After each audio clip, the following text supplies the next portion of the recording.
Hello दोस्तों, आज के सेशन में आपका फिर से एक बार बहुत बहुत स्वागत है। आज हम देखने वाले हैं अनपेड सेलर के बारे में। कौन है ये अनपेड सेलर, क्या है इसके राइट्स, कहाँ से आते हैं ये लोग, आओ देखें। अनपेड सेलर का मतलब होता है ऐसा कोई बंदा जिसने सेल तो करा हो, ऐसा कोई सेलर जिसने सामान बेचा तो हो लेकिन उसका उसे प्राइस ना मिला हो। ऐसे बंदे को हम अनपेड सेलर बोलेंगे। जैसे मैंने आपको सामान दे दिया 10,000 रुपए का, पता है 10 रुपए की प्रॉपर्टी, उससे 10,000 का सामान दे दिया मैंने आपको। अब आपने मेरे को पेमेंट नहीं करी, ऐसी कंडीशन में मैं हो जाऊंगा अनपेड सेलर। मेरे पास कुछ राइट्स आ जाएंगे आपके खिलाफ भी, और मैं अपना सामान हो सकता है वापस ले लूं, या और भी कई राइट्स जो हम इस चैप्टर में पढ़ने वाले हैं। अब सुना, अनपेड सेलर होने की दो कंडीशंस हो सकती हैं, और ज्यादा भी हो सकती हैं। दो मेन कंडीशंस होती हैं। सबसे पहली बात तो ये कि आपने मेरे को पैसा ना दिया हो, ठीक। दूसरी कंडीशन ये होती है कि आपने मेरे को कोई बिल ऑफ एक्सचेंज या चेक वगैरह दिया हो और वो पर्टिकुलर चीज डिसऑनर हो जाए। और देखो, तो अनपेड सेलर के बारे में हम बोलते हैं ऐसा कोई बंदा जिसे प्राइस ना मिला हो ना, या फिर टेंडर ना करा गया हो, जिसे अभी तक अपने सामान का प्राइस ना मिला हो, ठीक। सुनना, ऐसा कोई बंदा जिसे अपने सामान का प्राइस ना मिला हो, या फिर उसे कोई नेगोशिएबल इंस्ट्रूमेंट मिला हो और वो पर्टिकुलर इंस्ट्रूमेंट डिसऑनर हो गया हो, ऐसी कंडीशन में उस बंदे को हम बोलेंगे अनपेड सेलर। देखो, अब अनपेड सेलर के राइट्स क्या क्या होते हैं, सुनना। अनपेड सेलर लीन करके रख सकता है। लीन मतलब कब्जा। मैं सामान पर कब्जा कर सकता हूँ। मैं सामान को हो सकता है आपको दूं ही ना, मेरे को प्राइस थोड़ी मिला है जो मैं आपको सामान दूं। एक बात। दूसरी चीज देखना, अगर बायर इंसॉल्वेंट हो जाए तो मैं रास्ते में सामान को रुकवा लूंगा और बोल दूंगा सामान मेरे पास वापस आ जा। ऐसे राइट्स भी सेलर के पास होते हैं। कंडीशन होती हैं बहुत सारी, जैसे कि हमने पढ़ा था right to disposal third unit में, कि सामान का राइट बचा के रख लेना। मेरे हिसाब से सामान चलेगा, सेलर के हिसाब से सामान चलेगा। तो ऐसी कंडीशन में हम सामान को स्टॉपेज इन ट्रांजिट कर सकते हैं, सामान को रास्ते में रोक सकते हैं। ट्रांजिट मतलब होता है ट्रांसपोर्टेशन। मैं बीच में ट्रांसपोर्टेशन से सामान को रोक सकता हूँ। इसके अलावा रीसेल कर सकता हूँ मैं सामान को, कोई दिक्कत नहीं है। लेकिन रीसेल की भी कंडीशंस होती हैं। इन सब की कुछ कंडीशंस होती हैं, वो बेसिक बेसिक कंडीशन हम आगे पढ़ते रहेंगे। आओ देखो, चलो चलो चलो। सबसे पहले देखो, लीन का मतलब होता है पोजेशन ले लेना गुड्स का। अगर मेरे पास पोजेशन है तो मैं उस पोजेशन को बचा के रखूंगा जब तक प्राइस मिल ना जाए। सुनना सुनना सुनना, आप मेरे साथ कॉन्ट्रैक्ट बना के चले गए और आपने मेरे को कॉन्ट्रैक्ट दिया 10 मोबाइल भेजने का। आपको पता है मेरी बहुत बड़ी दुकान है इलेक्ट्रॉनिक्स की। तो आपने मेरे को मोबाइल दिया, पूरे 10 रुपए की प्रॉपर्टी है मेरे पास, ध्यान रखना। तो जनाब, आपने मेरे को 10 मोबाइल का ऑर्डर दे दिया। अब ऐसी सिचुएशन में आपने बोला कि मैं प्राइस का पेमेंट नहीं करूंगा, या आपने कोई पर्टिकुलर चेक दिया था, वो चेक डिसऑनर हो गया। मैंने अभी तक आपको मोबाइल दिए नहीं है। क्या ओनरशिप आपकी? हाँ आपकी, लेकिन पोजीशन किसके पास है? मेरे पास है। क्या मैं उस सामान को अब अपने पास रख सकता हूँ जब तक आप प्राइस ना दे दें? हाँ रख सकता हूँ, इसमें कोई दिक्कत वाली बात नहीं है, ठीक है। आओ, अगर कोई सामान बिना उधार के बेचा गया है, उधार के बिना बेचा गया है, जब तक प्राइस नहीं मिलेगा तब तक मैं उसे देने के लिए बाउंडेड नहीं हूँ। दूसरी बात, अगर मैंने उधार पर बेचा, उधार की कंडीशन ही खत्म हो जाए, तो ऐसी सिचुएशन में मैं सामान को अपने पास रख सकता हूँ। या फिर बायर ही इंसॉल्वेंट हो जाए, ऐसी कंडीशन में भी मैं सामान को अपने पास बचा के रख सकता हूँ, इसमें कोई दिक्कत वाली बात नहीं है। तो देखो, लीन के ऊपर बहुत लंबा चौड़ा क्वेश्चन आता है, डायरेक्ट क्वेश्चन, लीन बताओ, उसके टर्मिनेशन बताओ, ये सारी चीजें। चलो अभी देखते हैं। पार्ट डिलीवरी का मतलब होता है इंस्टॉलमेंट में डिलीवरी करना, बाय पार्ट डिलीवरी करना। तो जब तक कुछ ना कहा जाए, हमने पढ़ा था डिलीवरी के रूल्स, वहां पे हमने पढ़ा था, जब तक कुछ ना कहा जाए part delivery is considered as a whole. अगर पार्ट डिलीवरी को हमने एज अ होल मान के रखा है तो हम उस पर लीन नहीं रख सकते। लेकिन अगर पार्ट डिलीवरी को पार्ट की तरह ही लिया गया है, मतलब मैंने बोला था कि 10 किलो केक चाहिए, आपने 9 किलो भिजवा दिया और 1 किलो बचा हुआ है, तो आपको एक, मतलब यहाँ पर पार्ट डिलीवरी को एज अ होल माना गया है, तो आप वो 1 किलो देने के लिए बाउंडेड, मतलब आपको 1 किलो ट्रांसफर करना पड़ेगा, आप उस पर लीन नहीं रख सकते। ये हमारा कॉन्ट्रैक्ट ही इस तरह का था कि 5 किलो अलग आएगा, 5 किलो अलग आएगा। तो ऐसी कंडीशन में 5 किलो अगर आपने भेज दिया तो आप बाकी के 5 किलो पर अपना लीन बचा के रख सकते हो, इसमें कोई दिक्कत वाली बात नहीं है, ठीक है। अब लीन कब खत्म हो जाता है, देखो यहाँ से बढ़ेगी। लीन तब खत्म होता है जब वो चीज बायर को या बायर के एजेंट को मिल जाए। मतलब मेरे पोजेशन से वो चली जाए। सेलर ने राइट ऑफ डिस्पोजल बचा के ना रखा हो, सामान को अपने हिसाब से चलाने का अधिकार ना रखा हो, ऐसी कंडीशन में लीन का राइट खत्म हो जाता है। मतलब सेलर का पोजेशन ही गया ना, जब सेलर ने राइट ऑफ डिस्पोजल बचा के नहीं रखा तो सेलर का पोजीशन गया ना। जब सेलर का पोजीशन गया तो वो लीन कैसे करेगा? सोचो, जब पोजीशन ही नहीं होगा तो मैं उस चीज को अपने पास कब्जे में कैसे करके रख लूंगा? सोचो, ठीक है। अगर बायर का एजेंट लॉफुली मेरा सामान से पोजीशन ले ले, लॉफुली ले लेगा तो हम रोक ही नहीं सकते, कोई दिक्कत नहीं है। जब सेलर खुद छोड़ दे अपना राइट, जब सेलर खुद छोड़ दे, बोल दे ले जाओ, तुम भी क्या याद रखोगे? इसके अलावा एस्टॉपल का केस, एस्टॉपल का केस तो चलते ही रहता है। मतलब वो सेलर ऐसा दिखाता है जैसे उसने लीन कर ही नहीं रखा, तो ऐसी कंडीशन में भी सेल बायर के पास पूरा पूरा राइट आता है। तो लीन हम कब कब ले सकते हैं? जब प्राइस जब उधार में बेचा ही ना गया हो, उधार पे बेचा गया हो, उधार का टाइम खत्म हो गया हो, या बायर इंसॉल्वेंट हो गया हो, ऐसी कंडीशन में हम लीन बना के रख सकते हैं, इसमें कोई दिक्कत वाली बात नहीं है। आओ देखो, right to stoppage in transit, right to stoppage in transit. मैं ट्रांजिट में कब कब रोक सकता हूँ? ट्रांजिट मतलब ट्रांसपोर्टेशन। मैं ट्रांसपोर्टेशन में कब कब सामान को रोक सकता हूँ? ऐसी कंडीशन में जहां बायर इंसॉल्वेंट हो जाए, ऐसी कंडीशन में जहां बायर इंसॉल्वेंट हो जाए, ऐसी कंडीशन में सेलर सामान को बीच में रुकवा सकता है और उसे अपने पास वापस बुलवा सकता है, इसमें कोई दिक्कत वाली बात नहीं है। और कब तक रुकवा सकता है? जब तक उसे प्राइस मिल ना जाए, जब तक उसे प्राइस ना मिल जाए। ये पूरा खेल ही प्राइस का है, ये पूरा खेल ही प्राइस का है, इस चीज का ध्यान रखना। अगर बायर को, अगर सेलर को प्राइस मिल गया तो उसे कॉन्ट्रैक्ट परफॉर्म करना ही करना पड़ेगा।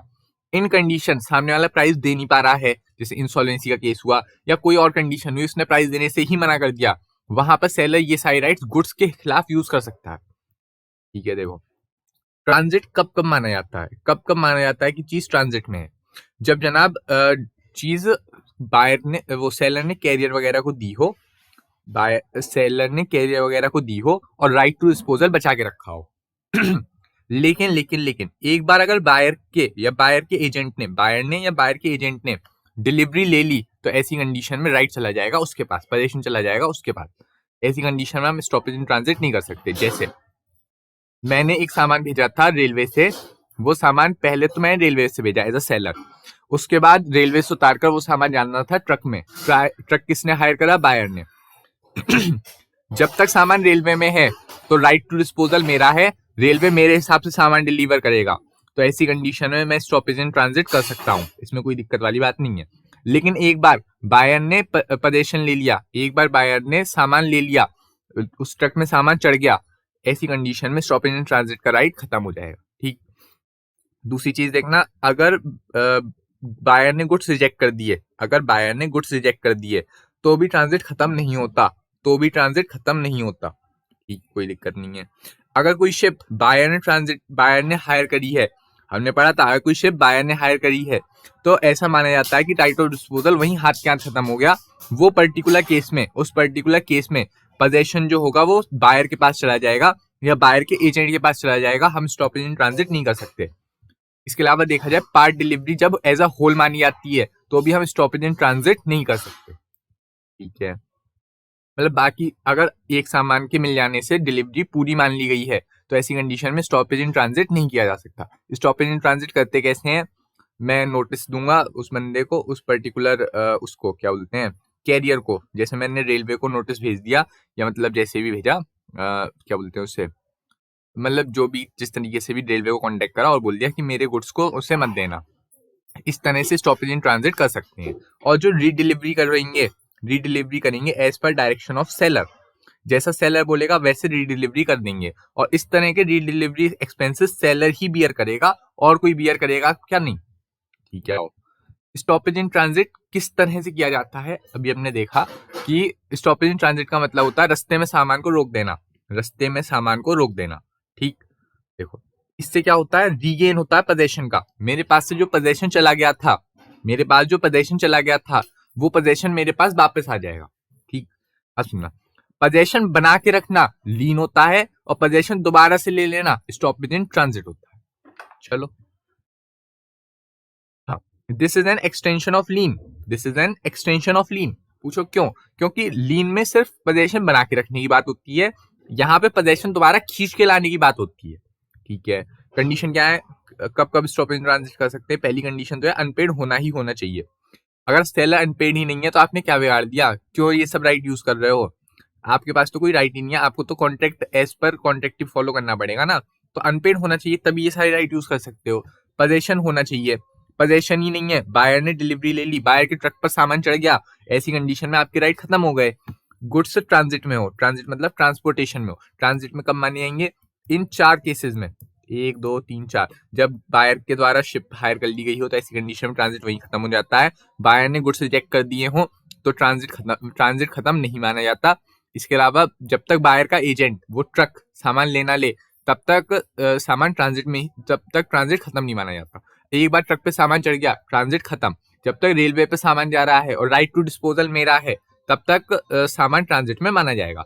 पार्ट डिलीवरी वाला केस भी आपको पता ही है। इंसॉल्वेंट होना क्या जरूरी है? बहुत बहुत जरूरी है। स्टॉपेज इन ट्रांजिट केवल और केवल तभी कर पाऊंगा जब बायर इंसॉल्वेंट हो। अगर बायर इंसॉल्वेंट नहीं है तो आप स्टॉपेज इन ट्रांजिट नहीं कर सकते, ध्यान रखना। आप लीन तो कर सकते हो, स्टॉपेज इन ट्रांजिट बिल्कुल भी नहीं कर सकते। आप लीन कर सकते हो, स्टॉपेज इन ट्रांजिट नहीं कर पाओगे। क्या कर रहा हूं मैं? चलो छोड़। हाँ देखो, बाकी इस एक्ट में जो जो लिख रहा है वो सारी चीजें आपने पढ़ी। अब देखो स्टॉपेज वो ट्रांजिट कब खत्म होता है? जब बायर या उसका एजेंट डिलीवरी ले ले, पहली कंडीशन। अभी हमने पढ़ा था ट्रक आ जाए बायर का, बायर के ट्रक में सामान चढ़ती, ट्रांजिट खत्म। दूसरी चीज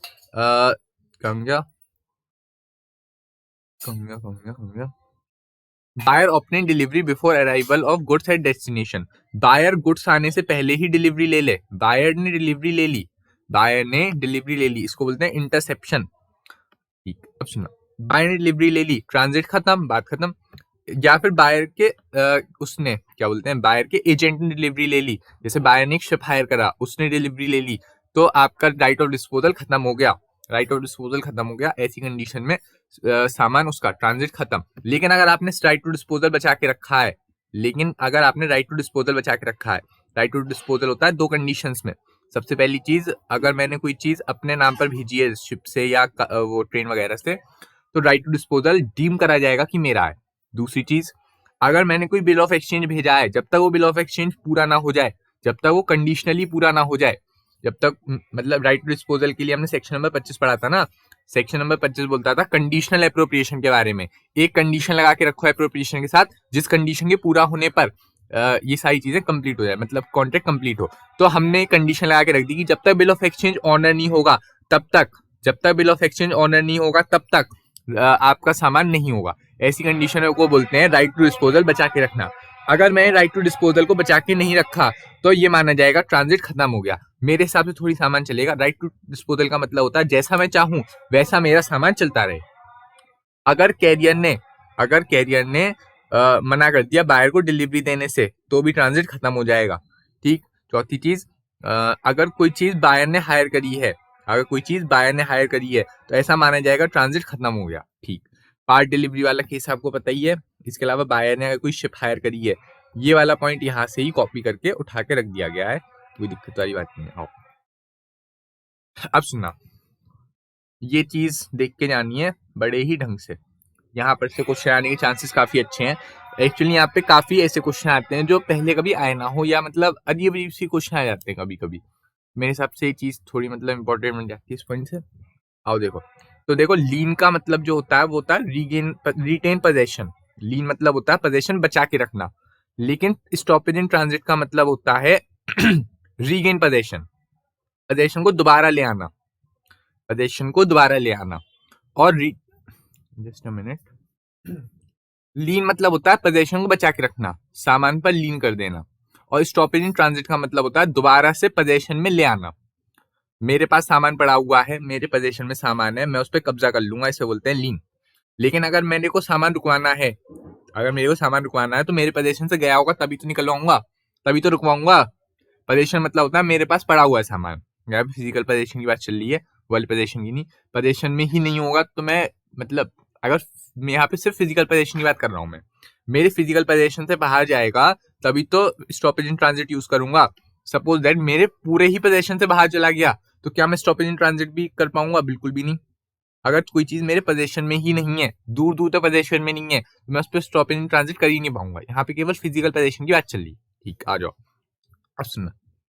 तो कंडीशन ये है सेलर के पास कि सेलर के पास एक तो पोजेशन बचाओ, दूसरी चीज पोजेशन जो है वो या तो कैरियर के साथ हो और राइट टू डिस्पोजल बचा के रखा हो, और बायर को अभी तक पोजेशन ना मिला हो। एक बार बायर को पोजेशन मिल गया तो हम कुछ भी नहीं कर पाएंगे। ठीक है, ये सब होता है स्टॉपेज इन ट्रांजिट के केस में, अभी हमने पढ़ा।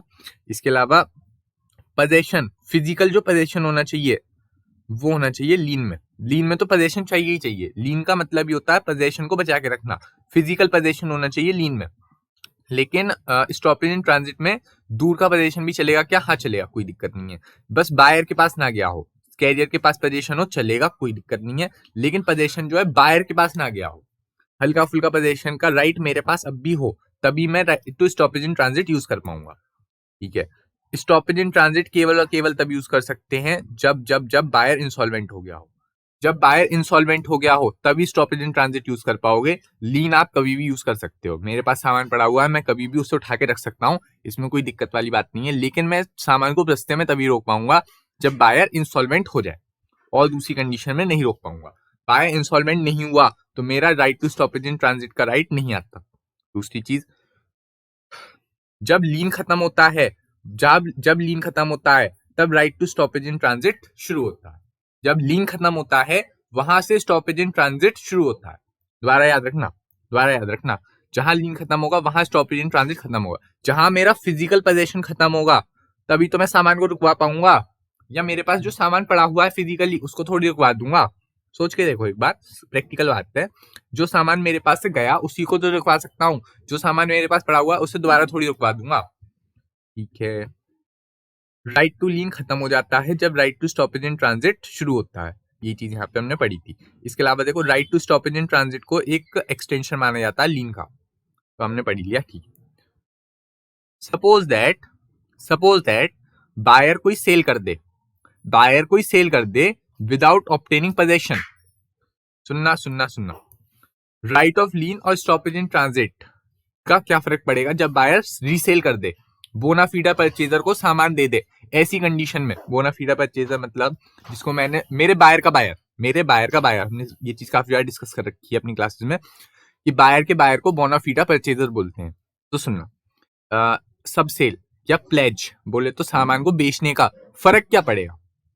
सुनना, ऐसी कंडीशन में जहां पर राइट टू स्टॉप वो करा जाता है स्टॉपेज इन ट्रांजिट या लीन, उसका कोई फर्क नहीं पड़ता, मतलब उन राइट्स पर कोई फर्क नहीं पड़ता बायर के सेल कर देने का। सपोज आपने मेरे से सामान लिया और मैं हूं अनपेड सेलर, और सुनना, आपने कोई मैंने आपको सामान भेजा था और मतलब सामान एक्चुअली नहीं गया, केवल प्रॉपर्टी गई आपके पास, और हमने पढ़ा है कि अगर किसी बंदे के पास प्रॉपर्टी है तो वो सामान को बेच सकता है, इसमें कोई शक की बात नहीं है। लेकिन अगर आपने मेरे को प्राइस नहीं दिया और मैं हूं अनपेड सेलर, तो ऐसी सिचुएशन में क्या आप सामान बेच पाओगे? नहीं। सामान बेच सकते हो लेकिन सामने वाले को वैलिड टाइटल नहीं जाएगा, आपको प्राइस का पेमेंट करना पड़ेगा, तभी उस बंदे को वो जाएगा। लेकिन हाँ, अगर मैंने आपसे बोल के रखा है कि आप सामान बेच सकते हो, तो सामने वाले के पास वैलिड टाइटल जाएगा, मेरे पास मैं लीन को कंट्रोल नहीं कर पाऊंगा। अब सुनना, मैंने आपको सामान भेजा, मैंने आपको रेलवे रिसीट भेजी कि 100 किलो सेब आ रहे हैं, ले लेना। ठीक है, कोई दिक्कत नहीं है। सेब नहीं, सेब गलत है। 100 शर्ट आ रही है, ले लेना। रेलवे रिसीट भेजी कि 100 शर्ट आ रही है, ले लेना, और कंडीशन ये लगा दी कि बिल ऑफ एक्सचेंज जब तक ऑनर नहीं करोगे तब तक वो नहीं चलेगा, मतलब राइट टू डिस्पोजल बचा के रखा मैंने अपने पास। अब सुनना, राइट टू डिस्पोजल मेरा है अभी तक, और आपने मेरे को बिना बताए किसी थर्ड पर्सन को रेलवे रिसीट देके सामान को बेच दिया, क्या सेल वैलिड मानी जाएगी उस थर्ड पर्सन के प्रति? नहीं। लेकिन हाँ, अगर आपने मेरे से बोल के रखा होता कि मैं मतलब वो क्या बोलते हैं, राइट टू डिस्पोजल बचा के रखा था लेकिन आपने पेमेंट भी नहीं करा, इस बात का ध्यान रखना, मैं अनपेड सेलर हूँ, ये कंडीशन मान के चल रहा हूँ मैं। अब सुनना, मैंने आपसे बोला था, नहीं, आपने मेरे से बोला था कि मैं पहले 100 शर्ट भेजूंगा, उसके बाद आपको प्राइस दूंगा। मैंने बोला ठीक है, जैसा आपको सही लगे। तो मतलब ऐसी कंडीशन है, जब मैंने आपको एसेंट दे दी कि आप सामान बेच देना, तो थर्ड पर्सन के पास क्या वैलिड टाइटल जाएगा? हाँ जाएगा। देखो, ए ने बी को सामान बेचा और बी ने सामान बेच दिया सी को, बी हो गया इंसॉल्वेंट। ऐसी कंडीशन में ए स्टॉपेज इन ट्रांजिट यूज कर सकता है।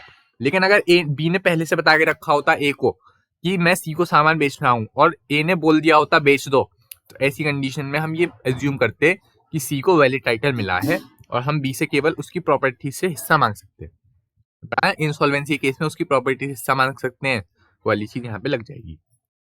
ठीक है, कुछ कंडीशंस होती हैं जहां पर अनपेड सेलर के लीन और स्टॉपेज इन ट्रांजिट खत्म हो जाता है, मतलब मैं ये राइट्स का यूज नहीं कर सकता। सुनना, जब सेलर ने बोल दिया हो, मतलब अगर बी ने बता के रखा होता है ए को कि मैं सी को सामान बेचूंगा, तो ऐसी कंडीशन में स्टॉपेज इन ट्रांजिट ए नहीं कर पाता, ए स्टॉपेज इन ट्रांजिट नहीं कर पाता, वो केवल प्राइस क्लेम कर पाता, वो वाली चीज यहाँ पे आ जाएगी।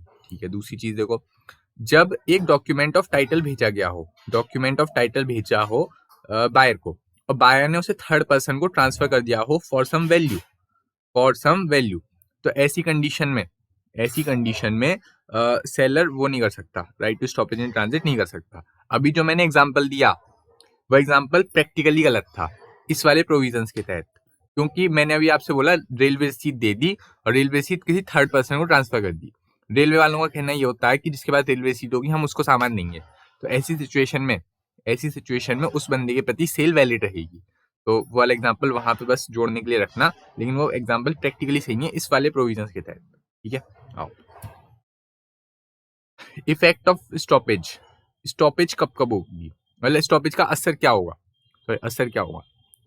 तो जनाब स्टॉपेज इन ट्रांजिट का असर ये होगा कि सेल का कॉन्ट्रैक्ट, मतलब वो कॉन्ट्रैक्ट खत्म हो जाएगा, मतलब सीधी बात है, मतलब ऐसा होगा कि कॉन्ट्रैक्ट तब तक के लिए खत्म है जब तक प्राइस ना मिल जाए। एक बार प्राइस मिल गया तो उसको सामान दोबारा भेजना पड़ेगा, इसमें कोई शक की बात नहीं है।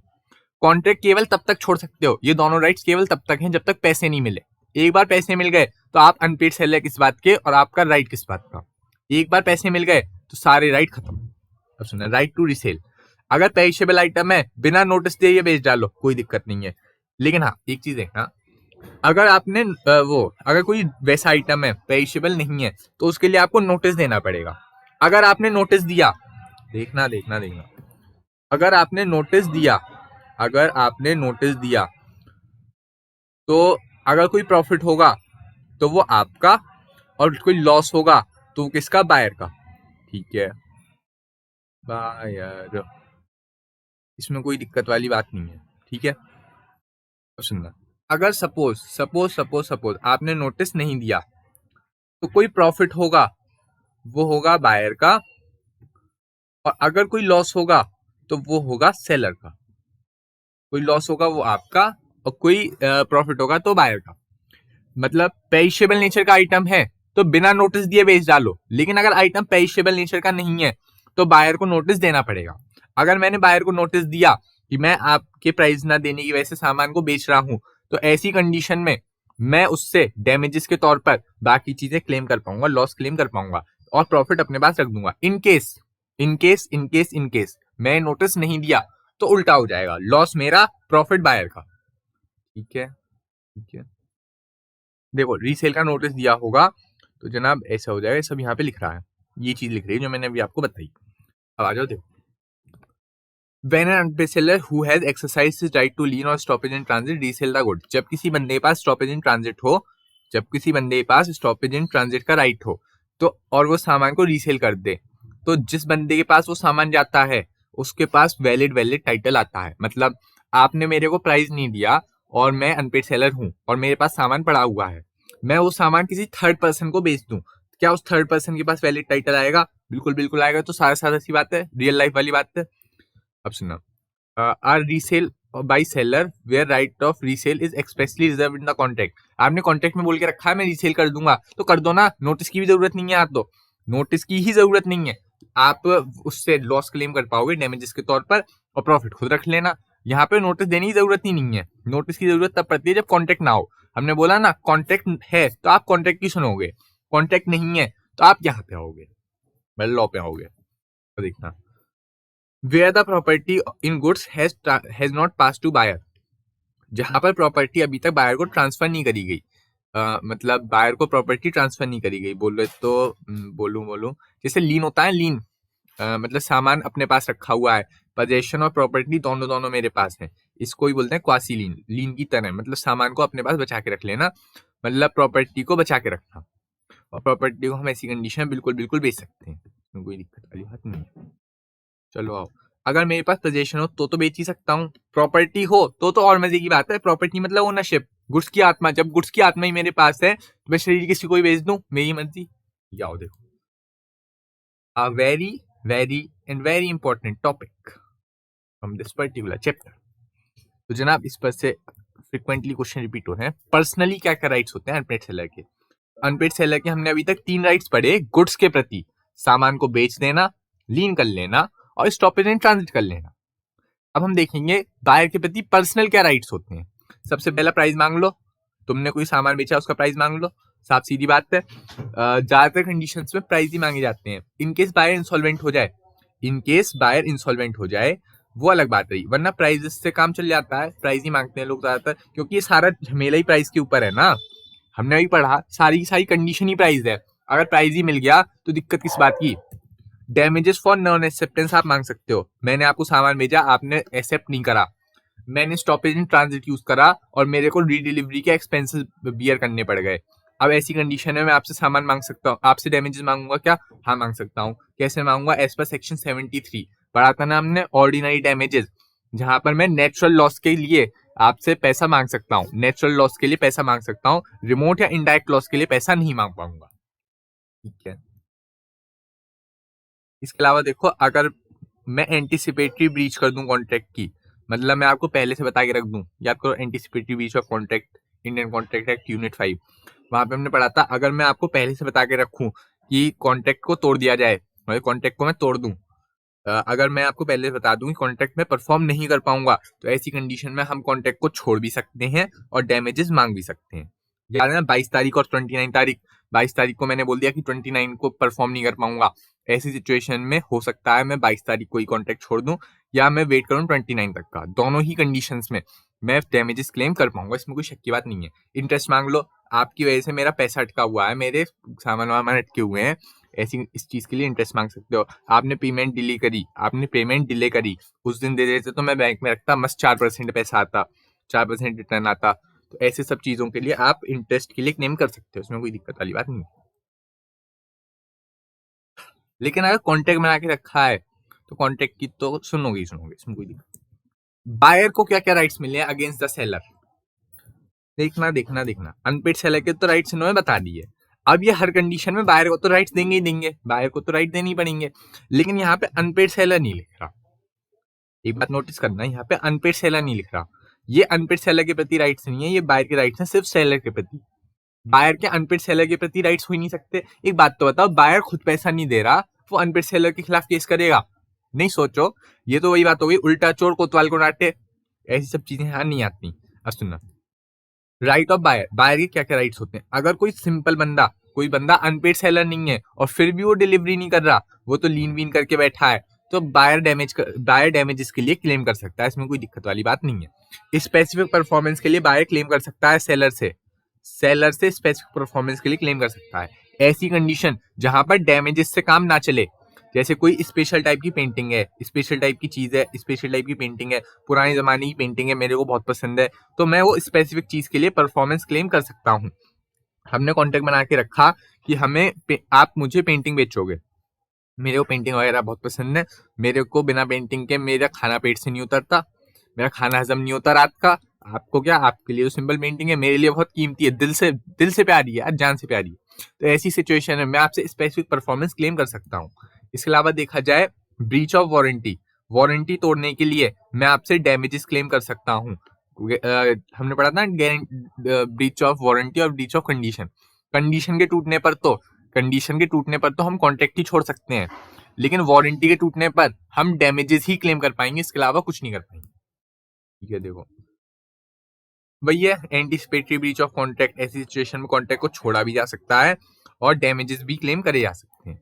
तो कॉन्ट्रैक्ट को आप छोड़ भी सकते हो और डैमेजेस भी क्लेम कर सकते हो। इसके अलावा देखा जाए सूट फॉर इंटरेस्ट, इंटरेस्ट के लिए कैसे केस करा जाए। बायर को इंटरेस्ट के लिए केस करने लगा, बायर मतलब केस फेस हो जाते हैं यार, इंटरेस्ट वगैरह तो मिल जाता है, पैसा वगैरह।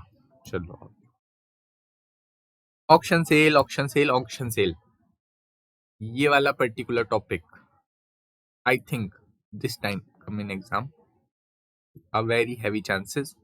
This topic is particularly very थोड़ा ज्यादा इंग्लिश नहीं।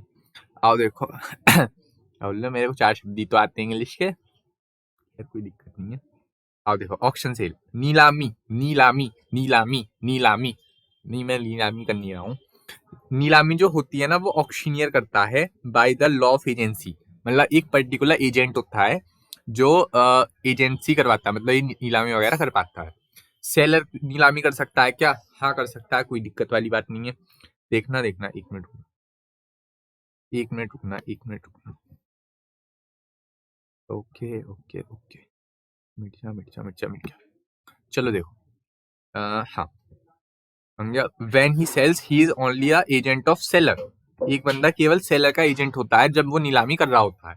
क्या सेलर भी नीलामी कर सकता है? हाँ कर सकता है। सेलर अपनी प्रॉपर्टी बेच सकता है, इसमें कोई शक की बात नहीं है, लेकिन लेकिन लेकिन उसे बताने की जरूरत है क्या? नहीं बताना। मैं क्यों बताऊं कि मैं अपनी प्रॉपर्टी बेच रहा हूँ? आपको तो बोली लगाने से मतलब है ना, आप तो बिड लगाओगे, आप तो बोली लगाओगे। आपको क्या मतलब कि मैं अपनी प्रॉपर्टी बेच रहा हूँ, दूसरी प्रॉपर्टी बेच रहा हूँ? आपको इसकी क्या पंचायत है? आप तो अपना काम करो, आप तो बिड लगाओ। ठीक है, सेक्शन नंबर 64 ऑक्शन। मैंने 64 करोड़ की पेंटिंग बेची ऑक्शन में, मैंने 64 करोड़ की पेंटिंग बेची ऑक्शन में, याद कर लेना इस तरह से। मान रहा हूँ सेंस नहीं है, लेकिन फिर भी चलो।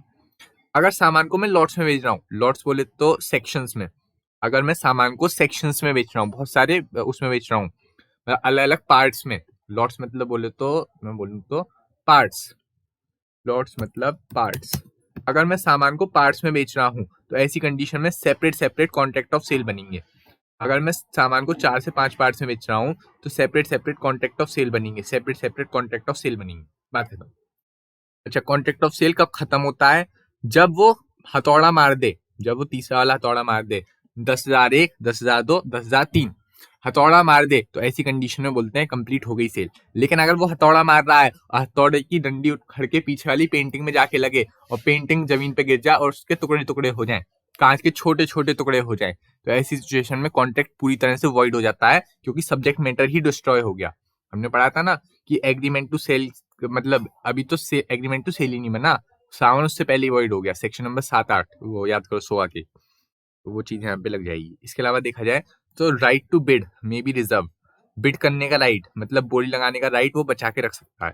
सेलर एक बंदे को बैठा सकता है जो बंदा उसके बिहाफ पर बोली लगाए, लेकिन ये बात बतानी पड़ेगी। अगर उसने प्रिटेंडेड बिडिंग करवा दी, मतलब किसी अपने बंदे को बैठा दिया और बोला कि ज्यादा ज्यादा बोली लगाना, तो ऐसी कंडीशन में सेल हो जाएगी voidable, voidable at the option of buyer. मतलब मैंने बोली लगवाई अपनी बहुत पुरानी पेंटिंग के लिए, 50 करोड़ की पेंटिंग है मेरी, मैंने रिजर्व प्राइस रखा, रिजर्व प्राइस मतलब बेसिक प्राइस, बेसिक प्राइस रखा मैंने अपनी पेंटिंग का 50 करोड़ रुपए, 50 करोड़ हो गए मेरे रिजर्व प्राइस। अब ऐसी सिचुएशन में सुनना, वो 50 करोड़ के रिजर्व प्राइस पर क्या मैं पेंटिंग बिकवा पाऊंगा? हाँ बिकवा पाऊंगा, क्योंकि तो रिजर्व प्राइस है, कम से कम इतना प्राइस मैं रख सकता हूँ। इसको मैं अपसेट प्राइस के नाम से भी जानता हूँ, इसमें कोई दिक्कत वाली बात नहीं है। अब सुनो, रिजर्व प्राइस है 50 करोड़ का, क्या मेरा एजेंट बेच सकता है उस सामान को नीलामी, मतलब वो नीलामी कर सकता है मेरा एजेंट, हथौड़ा मार सकता है? हाँ मार सकता है। मैं मार सकता हूँ क्या? हाँ मार सकता हूँ। क्या मेरे को एक चीज बतानी पड़ेगी कि ये मैं अपनी चीज बेच रहा हूँ? क्यों बताऊं मैं? तुम्हारा क्या मतलब पड़ा? तुम्हें सामान खरीदना है, तुम सामान खरीदो ना, मेरे से क्या मतलब है? ठीक, एक बात ये रही। अब सुनना, क्या मैं अपने बंदों को उन नॉर्मल लोगों के बीच बैठा के बोल सकता हूँ कि 50 करोड़ से ज्यादा की बोली लगाना, प्राइस को उठाने की कोशिश करना? हाँ करवा सकता हूँ। एक या दो बंदों को मैं बैठवा सकता हूँ, लेकिन लेकिन लेकिन उसे बताना पड़ता है, लोगों को नोटिफाई कराना पड़ता है कि मैंने ऐसे लोगों को अपने लिए बैठा रखा है, वरना ये चीज फ्रॉड मानी जाती है बायर के प्रति। ठीक, ओके। अगर मैंने कोई किसी बंदे को वहां बैठा दिया उसमें बिडिंग के लिए, और उस बंदे को मतलब वो करवा दिया, क्या बोलते हैं, उस बंदे से ज्यादा बोली लगवा दी, 50 करोड़ की पेंटिंग के लिए मैंने पहुंचवा दिया प्राइस 1.5 लाख करोड़, 1.5 लाख करोड़ बहुत सारा पहुंचा दिया ना। हाँ, तो ऐसी सिचुएशन में कॉन्ट्रैक्ट हो जाता है वॉइडेबल, और इसको फ्रॉड भी माना जाता है। तो ऐसी सिचुएशन में जहां पर प्रिटेंडेड बिडिंग होती है, जहां पर सेलर खुद अपनी मर्जी से बिडिंग करवाता है, वहां पर बताना पड़ता है। अगर आपने नहीं बताया तो कॉन्ट्रैक्ट हो जाएगा वॉइडेबल और ये फ्रॉड की कंडीशन बन जाएगी। सुनना सुनना सुनना सुनना, कॉन्ट्रैक्ट ऑफ सेल कब खत्म हुआ? कॉन्ट्रैक्ट ऑफ सेल का मतलब समझना पहले। कॉन्ट्रैक्ट ऑफ सेल का मतलब होता है आपके पास प्रॉपर्टी चली जाए, प्रॉपर्टी मतलब ओनरशिप, हमने पढ़ा है ना, पोजेशन जाए ना आ जाए, डिलीवरी जाए ना जाए, क्या जाना चाहिए? ओनरशिप बोले तो प्रॉपर्टी। जिस दिन आपके पास प्रॉपर्टी गई, जिस दिन आपके पास प्रॉपर्टी गई, भले ही डिलीवरी हुई हो या ना हुई हो, भले ही आपके पास ओनरशिप गई हो या ना गई हो, हम ये एज्यूम करके रखेंगे, हम ये एज्यूम करके रखेंगे कि आपने वो मतलब भले आपके पास डिलीवरी गई हो या ना गई हो, भले आपके पास पोजेशन गया हो या ना गया हो, जिस दिन आपके पास प्रॉपर्टी यानी ओनरशिप चली गई, हम ये मान के चलेंगे कि आपके पास सेल हो गई, उस दिन के बाद से आप वो सामान दूसरे बंदे को बेचने लायक हो जाओगे। तो यहाँ पर सेल कब कंप्लीट होती है? जब वो हथौड़ा मार दिया जाए या अनाउंसमेंट कर दी जाए, या तो वो हथौड़ा मार दिया जाए या अनाउंसमेंट कर दी जाए। तीसरा हथौड़ा मारने पर ऑटोमेटिकली ऐसा माना जाता है कि सेल खत्म हो गई। लेकिन अगर अगर अगर अगर मैं अनाउंसमेंट भी कर दूं, इस बंदे को हम सामान बेच रहे हैं, कोई दिक्कत नहीं है, बोल दो अनाउंसमेंट कर दो, हमें रखे जा रहा है। लेकिन एक बार वो अनाउंसमेंट हो गई तो उस अनाउंसमेंट के बाद आप अपने विड को विड्रॉ नहीं कर सकते। अगर उससे पहले आपको विड्रॉ करनी है, मतलब मैं मना कर सकता हूँ क्या सामान खरीदने से? हाँ कर सकता हूँ, लेकिन कब करना पड़ेगा? उससे पहले वो अनाउंसमेंट करे या तीसरा हथौड़ा मारे, मैं मना कर सकता हूँ। एक बार हथौड़ा पड़ गया तो ऐसा मान लिया जाएगा कि मैंने सामान को खरीद लिया है। अच्छा, एक चीज और ध्यान रखना, ऑक्शन सेल ऑफर है या इनविटेशन टू ऑफर है, दोनों में अंतर समझना। ऑफर मतलब मैंने आपसे बोला कि मेरा सामान खरीदो, और इनविटेशन टू ऑफर का मतलब है मैंने बोला आओ आप मुझे ऑफर दो कि मेरा सामान खरीदोगे। तो ऑक्शन सेल ऑफर है या इनविटेशन टू ऑफर है? सामने वाला ये बोलता है मेरा सामान खरीदो, या मैं उससे जाके बोलता हूँ अपना सामान बेचो। सीधी बात है, इनविटेशन टू ऑफर है, मैं जाके बोलता हूँ कि अपना सामान बेचो। ये वाली चीज यहाँ पे कवर हो जाती है। अब देखो, बड़ा ही मस्त एग्जाम्पल है, इस पर गलती होगी। पी ने सेल करी कार बाय ऑक्शन, पी ने कार सेल करी बाय ऑक्शन, ठीक, और इसने कार दे दी क्यू को, ठीक। सुनना, उसको कार मिलनी थी जब चेक मिलेगा, उसको कार मिलनी थी जब चेक मिलेगा। अब सुनना, चेक अभी तक क्लियर नहीं हुआ, चेक अभी तक क्लियर नहीं हुआ, क्यू ने कार सेल कर दी आर को। सुनना सुनना सुनना, पी ने कर था ऑक्शन, ऑक्शन में कार बेची क्यू को, क्यू से एक कंडीशन रखवा ली कि उसने रखवा लिया एक चेक, उसने एक चेक रखवा लिया। अब जब तक ये चेक ऑनर नहीं हो जाता तब तक क्यू को कार की ओनरशिप नहीं मिलेगी, ऐसा उसने लिखवा के रखवा लिया एक एग्रीमेंट में। और क्यू ने इस कंडीशन में कार बेच दी आर को, जब तक ये चेक क्लियर नहीं हुआ, जब तक ये चेक क्लियर नहीं हुआ, क्यू ने कार बेच दी आर को। अब क्या आर के पास वैलिड टाइटल आएगा या नहीं आएगा? बोलो आएगा, बिल्कुल बिल्कुल आएगा, क्योंकि क्यू के पास तो तभी कार चली गई ना जब उसने हथौड़ा मारा। अब भले ही उसने चेक दिया हो ना दिया हो, ऑनर हुआ हो या ना हुआ हो, उसके पास कार तो चली गई, सेल तो हो ही गई। अब पी के पास बस इतना राइट है कि वो क्यू से प्राइस क्लेम कर सकता है, वो कार क्लेम नहीं कर पाएगा। इस बात का आप ध्यान रखें, भले उन्होंने एग्रीमेंट में कुछ बना के रखा हो। ये जो सेल और सब सेल है ये बिल्कुल बिल्कुल राइट होगी क्यू और आर के फेवर में। अब देखो, प्राइस चेक ना मिले वो एक अलग कंडीशन होगी, वहां पे इसके बारे में उसने बोल ही रखा। यहाँ पे केवल सेल और सब सेल की बात हो रही है। सेल वैलिड है, बिल्कुल बिल्कुल वैलिड है, और एक बार क्यूब के पास सेल वैलिड हो गई तो वो आर को भी सेल कर सकता है, क्योंकि बोनाफिडा परचेजर को दिया गया सामान वैलिड होता है इन कंडीशन सामने वाले के पास पोजीशन आ जाए। पढ़ा है हमने, ठीक है। आओ देखो, ओके ओके ओके। अब देखो, taxes taxes taxes taxes taxes वगैरह बढ़े या घटे वो सब होता है बायर के पास, लेकिन अगर सेलर ने बोल के रखा है तो सेलर का, ठीक है, कोई दिक्कत नहीं, क्योंकि आजकल जो टैक्सेस वगैरह लग रहे हैं वो बायर के प्रति आ रहे हैं, ठीक है। बायर वुड हैव टू पे the increase taxes when tax increases, और अगर कम हुआ तो वो बायर को ही करना पड़ेगा, बाकी वो सब सेलर और उनके पर्सनल कॉन्ट्रैक्ट के बीच की बात है। सुनो, जो टैक्स वगैरह लिए जाते हैं, जो टैक्स वगैरह लिए जाते हैं वो किससे लिए जाएंगे? सीधी बात है, बायर से। टैक्स वगैरह जो लिए जाएंगे वो लिए जाएंगे बायर से, साफ बात है। अब सुनना, टैक्स बढ़े या घटे देना किसे पड़ेगा? बायर को, सही बात है। लेकिन हाँ, अगर उन दोनों ने पर्सनल कॉन्ट्रैक्ट बना के रखे हैं तो उसमें कोई दिक्कत वाली बात ही नहीं है, वो तो आपको पता ही है। आओ देखो, आ आ आ आ आ ओके ओके ओके ओके, हाँ चलो देखो, अनपेड सेलर का लीन बताओ, लीन वीन हमने पढ़ी दिया था अभी, ये सब देखो। हाँ, can he exercise right even after obtaining decree for prices for goods from the court? ये वाला पॉइंट में पढ़वाना भूल गया, वहां पे एक्सेप्शन में देख रखा है इन्होंने। डिक्री डिक्री डिक्री मतलब होता है क्या बोलते हैं, कोर्ट का ऑर्डर। एक सेकंड, एक सेकंड, ट्रांसिट लीन, इसमें एक एक्सेप्शन में देख रखा है इन्होंने, लीन में, लीन के एक्सेप्शन में देखना।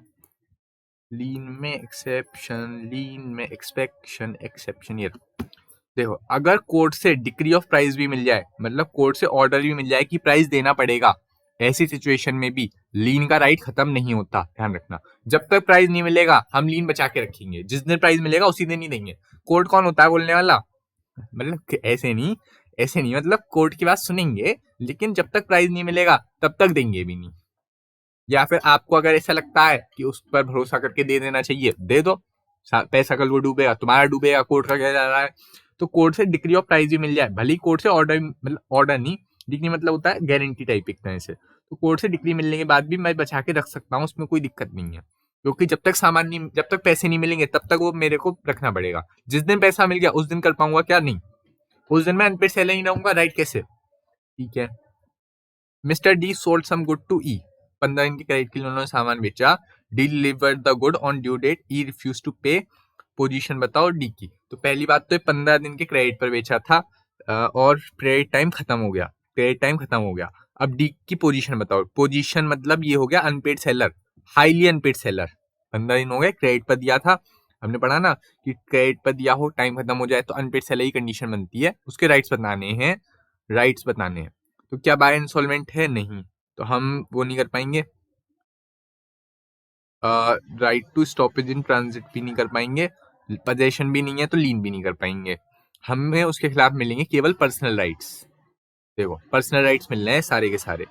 एक फ्लाइट इन्होंने दे के नहीं रखा, वो इसलिए नहीं दे के रखा, गलती से नहीं रह गया। वो राइट ये था कि anticipatory breach of contract, anticipatory breach of contract होता है पहले से। अब तो ड्यू डेट आ गई, अब काय का एंटीसिपेटरी ब्रीच? सोच के देखो, सोचो, अब काय का एंटीसिपेटरी ब्रीच? समझो बात समझना। एंटीसिपेटरी ब्रीच तो पहले से होता है, 22 तारीख को पता चल जाए 29 को वो कॉन्टेक्ट नहीं करने वाला। अब यहाँ पे एंटीसिपेटरी ब्रीच थोड़ी हो रहा है, इस वजह से नहीं लिखा गया है, गलती नहीं है इनकी है। बहुत से लोग सोचते हैं छोड़ दिया, ऐसा कुछ नहीं है। चलो, 200 बेल्स भेजी क्लॉथ की टू श्याम। राम ने सेल करी 200 बेल शाम को, और 100 बेल बेची बाई लॉरी, और 100 बेल भेजी by railway. Shyam receive of 100 bale by lorry. शाम को 100 बेल की डिलीवरी मिल गई, लेकिन उससे पहले उसको रेलवे की वो मिलती, वो हो गया बैंकरप्ट। बैंकरप्ट बोले तो दिवालिया, इंसॉल्वेंसिया केस। इंसॉल्वेंसिया केस बोले तो राइट में स्टॉपेज इन ट्रांजिट एक्सरसाइज कर सकता है, इसमें कोई दिक्कत नहीं है, लिख देना अपने हिसाब से। आओ, Suraj sold his car to Sohan. Suraj ने कार बेची सोहन को। After inspection satisfaction Sohan paid 25,000 and took possession of car. Possession आ गया सूरज सोहन के पास, ठीक है। और बाकी उसने 1 महीने में देने का वादा करा। सोहन ने बाद में देने से मना कर दिया कि कार गुड कंडीशन में नहीं है। अब क्या वो उस ग्राउंड पे मना कर सकता है? और मना नहीं कर सकता तो क्या क्या राइट्स हैं सोहन के पास? पहली बात तो मना कर नहीं सकता, क्योंकि उसने इंस्पेक्शन और सेटिस्फेक्शन के बाद ली है। जब इंस्पेक्शन और सेटिस्फेक्शन के बाद चीज ली तो ऐसी सिचुएशन में मना थोड़ी कर देगा, सोचो। ठीक है, दूसरी बात, वो बन जाएगा अनपेड सेलर, सूरज बन जाएगा अनपेड सेलर।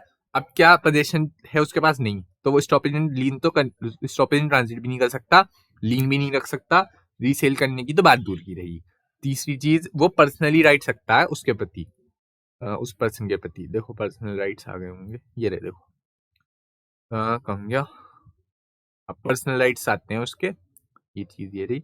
इंटरेस्ट मांग सकता है, पेंडिंग सूट कर सकता है, प्राइस वाइज मांग सकता है, ये सब चीजें, ठीक है। डैमेजेस वगैरह सब क्लेम कर सकता है, इसमें कोई दिक्कत। और देखो इसके बाद हम क्या, A agrees to sell certain goods to be on a certain date, 10 दिन के उधार पर। 10 दिन खत्म हो गए और वो गुड्स अब भी पोजीशन में है ना, पोजीशन में है ना, तो याद रखना चाहिए लीन, कब्जा कर लो, कब्जा में रख लो ना। ऐसा थोड़ी है कि हम सामान दे दें और देखें कि देगा या नहीं देगा। आज चलो दे के देख लेता हूँ गुड्स, पता नहीं सामान हो सकता है प्राइस दे भी दे, तुक्का लगाते हैं, ऐसा थोड़ी होता है। बी हैज, अगर ऐसी बात है तो मेरे को दे दो, मैं नहीं दूंगा आपको प्राइस, बस बात ही खत्म। B has also not paid the price to the goods, B become insolvent.